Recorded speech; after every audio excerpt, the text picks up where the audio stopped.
Thank you all for being here today in the educational meeting on anxiety. This is an open space. Confidentiality is key. Anything you say here stays here. Respect is a big thing here, so try to respect each other's opinions, beliefs, you know. Anyway, we'll start with introducing each other. You can start. I'm Megan. I'm a nurse. I have 2 kids, and I have my own personal blog. So today I'm hoping to learn more about anxiety so I can spread that news to the people that follow my blog. Hi, my name's Austin. I have a wife, 2 dogs, 3 kids, and very, a very, and I am a teacher at a impoverished area of the community. I'm Mark. I work as a contractor and I've been married to my wife of 7 years and we have 3 kids. Sounds good. It's good to get to know y'all. We can start out with each of you describing what anxiety is like for you and how you see it. Well, my job's really stressful, so I have a lot of anxiety there. And then I come home, and then I have the kids and the husband, and then that also causes me a lot of anxiety. It comes out usually with me like losing my temper, saying stuff I don't mean to say, or like rushing a lot and not taking my time with people, like my patients, and just just not being very patient with everybody else. Okay. Would you like? Do you have anything that you? We'll pause it. Can you relate to any of that? Yes, I can relate a little bit to Megan's situation, not as a nurse, of course, but as a teacher. It is very stressful to try and keep children on task, and then having to come home to my wife who doesn't really understand the situations that I deal with on a day-to-day basis can make it very difficult to try to talk to my wife who doesn't really reciprocate in that way.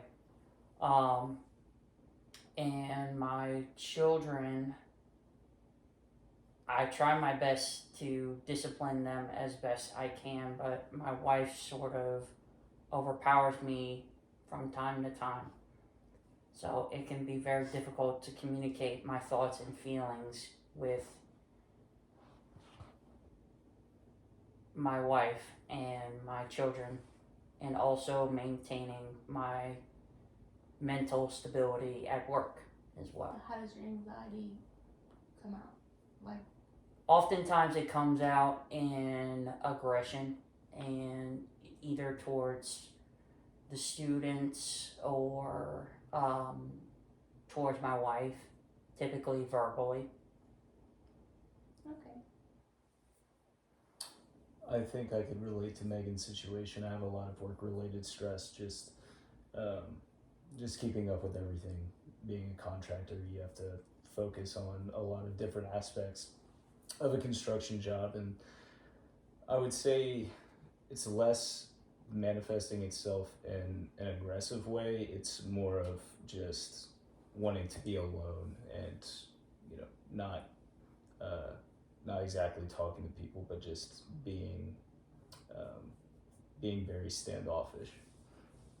But how is that like stressful or like cause anxiety in being a contractor?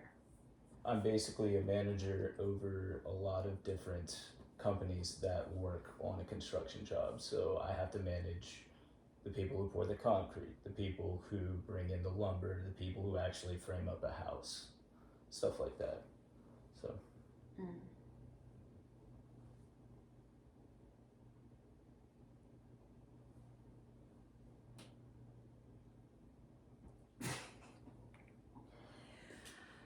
But is that really an anxiety causing job, or is it just more of a stressful job? Like, how is that an anxious, like something that makes you anxious? Elaborate more on what the difference is between an anxious Well, I mean, job like and a in my stressful job, like I have to keep people alive. Like, that's my responsibility. But like, as a contractor, it's like you're building stuff. I mean, each one is stressful in their own way. So That's very true. just That's a very managing good point. is a high stress situation for sure. Like managing the people. Yes. Hmm. Yeah. Managing different types of people as well. Just like you have people who see themselves differently than other people who don't get along in the industry, and you have to deal with unions and stuff. So We can move on to possible coping mechanisms that y'all know about. Any positive coping mechanisms that y'all use or when y'all are anxious?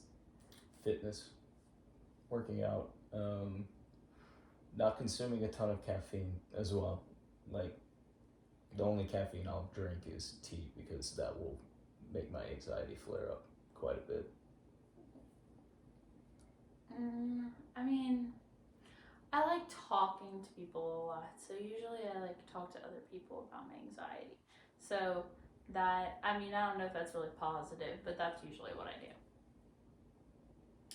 I take anxiety medication as well as exercise to help with my anxiety. Well, don't you feel like that's kind of like the easy way out, taking medication?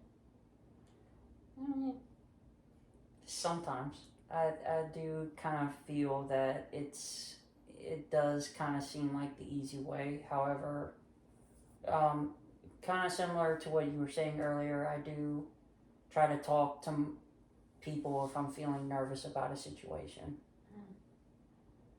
or about other people or about my kids or how to deal with my wife from time to time. Talking to people is definitely a big thing for me as well.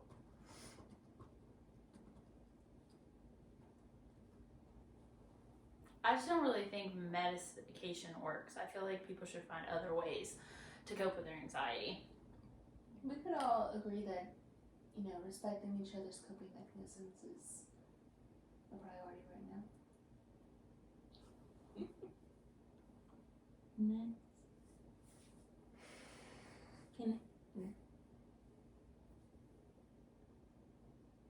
Now, what about bad coping mechanisms? Is there anything that you would think is negative to your life, or like that's not really helping your anxiety that you do? I mean, usually when I get home from work, I pour me a glass of wine and sit on my couch and watch Netflix, which some people might think that's not a really good coping mechanism, but it works for me. Okay. Anyone else do that or relate or have similar coping mechanisms? I use THC and CBD products to cope, but it works for me. Like it's very calming and. But doesn't that like fry your brain? No. Like, doesn't that keep you from functioning well at work? No, not at all. Like, and I don't do it on the job. I just do it on my own time. When Yeah, I get but off it's work. still in your system when you go to your job. Like your it job is. allows you to do that? Yes, I'm in a state where it's legal. Oh. Yep. I don't know. The people that I take care of that consume those products on a regular basis just seem like their brains are fried. I don't know if I want you being my contractor. I mean, it is what it is, but you can take a look at my portfolio. He may not be using it to the same extent your patients do. They may do it excessively, along with other avenues, and it's more dangerous. Yeah. We can agree it's a negative coping mechanism, that there's other positive ones, but yeah. What about you? Do you do any drinking or medicinal drug use? I tend to eat a lot more than the average person, and I do have a drink once a week, but I don't go beyond one drink because I feel like if I do go over having one drink, then it would make me an alcoholic. So, to prevent myself from doing that, I just have one drink and don't go beyond that. Same for me. What about you? Not me. I have at least like 3 or 4 drinks a week for sure. I usually wait till after my like shifts are over for the week, but on the weekends, I like my wine. Okay.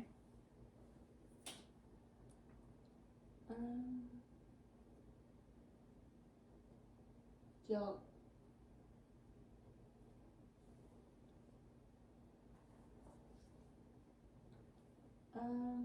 Let's see.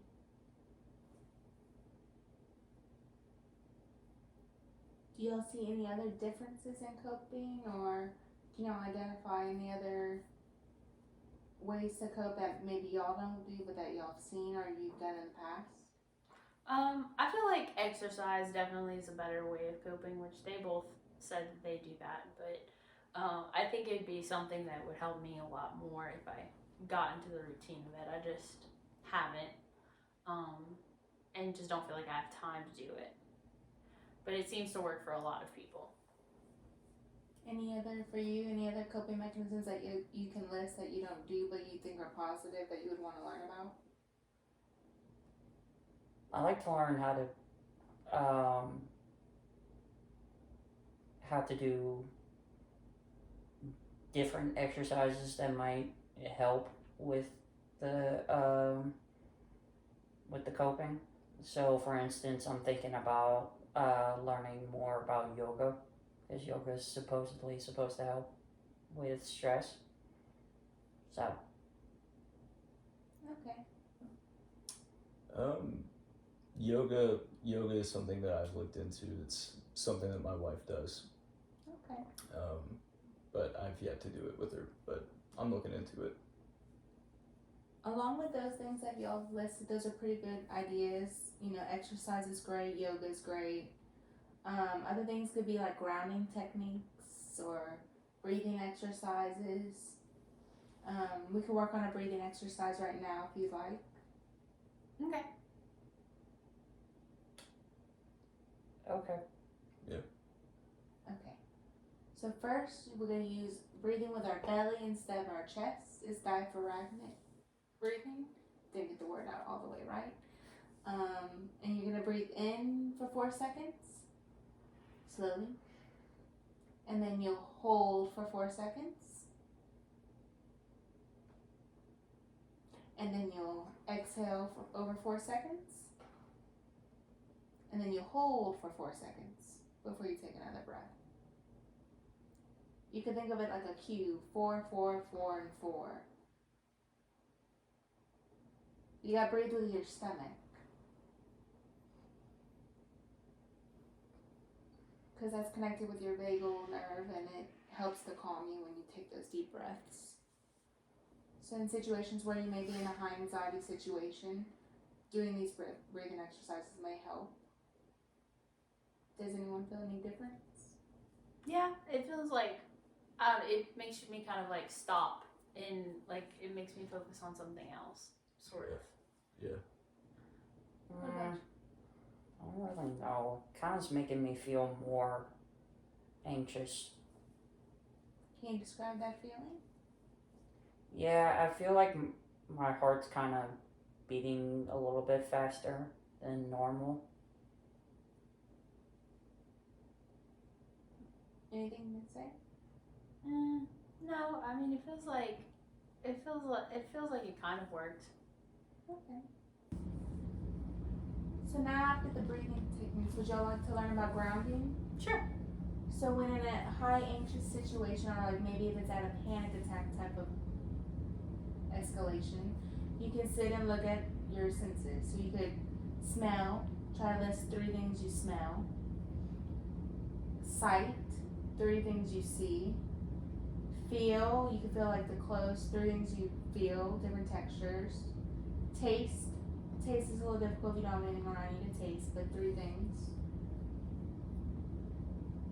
And hear, 3 things you may hear, so you tune into the sounds around you. It could be birds, horns, alarms at work. Would you like to try it? Sure. Yeah, that works. So each of you, we'll skip the taste one since we don't have anything to drink or eat right here, but can y'all each list 3 things y'all see? I see a plant in the corner of the room. I see a picture on the wall, and I see the lamp. I see a couch, I see a lamp behind the therapist, and I see my shoes. Okay. I see 2 candles on top of a shelf over there. I see a water bottle, a bag of chips, and a chandelier. Now, hearing. Can y'all each list 3 things you hear? I hear the air conditioner going. I hear the sound of my own voice. Anybody else would like to help out? And That's all I hear. I hear a bird outside. Could music be used as a grounding tool? yeah, Or not really? I mean, if music is playing when you're doing your senses. Okay. I use music as a grounding tool all the time. The same. What about smell? Can each of y'all list 1 thing you smell? So it'd make the 3. I smell essential oil. That must be going somewhere. Yeah. Okay. And we're skipping the taste one. Yeah. Do y'all think that would be effective in a high anxiety situation, or would you have to think you'd have to try it out first? I think I'd need to try it out first, but I think Yeah. the sound portion would kind of help me some. Yeah. Okay. Now, since we're getting to the end of the session, can each of y'all list, separately of course, 1 positive coping mechanism you want to start using, and then 1 negative coping mechanism that you would like to try to get rid of or not do anymore? I think I definitely want to start trying to work out more, and then and see how that kind of helps, and then probably try to stop drinking so much. I think that would help. I would like to learn more about the grounding